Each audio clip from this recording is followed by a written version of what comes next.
চলুন আজ দেখে নেব করলার রেসিপি।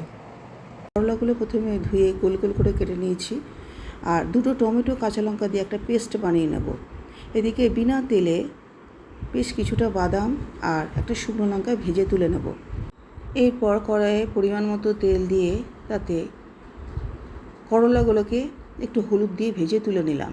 তারপর যেটুকু তেল থাকবে তার মধ্যে দুটো কাঁচা লঙ্কা, কারি পাতা আর একটু হিং ফোড়ন দিয়ে বেটে রাখা টমেটো পেস্টটা দিয়ে দিলাম। এবার খুব ভালো করে এটা কষিয়ে নিতে হবে যাতে কাঁচা গন্ধটা চলে যায়। এরপর দিয়ে দিলাম স্বাদমতো নুন, হলুদ, কাশ্মীরি লঙ্কা গুঁড়ো আর গোলমরিচ গুঁড়ো। তারপর একটু মিক্সিং জার ধোয়া জল দিয়ে দিলাম যাতে মশলাটা পুড়ে না যায়। দেখুন মশলা খুব ভালোভাবে কষে এসেছে। বাদামটাও আধ ভাঙা করে নেব হামালদিস্তার মধ্যে। এরপর কষে আসা টমেটোর মধ্যে দিয়ে দিলাম ভেজে রাখা করলাগুলো। এরপর খুব ভালোভাবে নাড়াচাড়া করতে হবে। দিয়ে একটা ঢাকা চাপা দিয়ে দিলাম মিনিট 2-3-এর জন্য।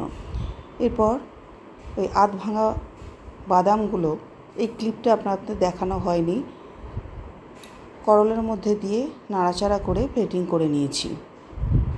শুকনো শুকনো করে আমি নামিয়েছি। এটা খেতে কিন্তু খুব সুন্দর হয়, আপনারাও করুন।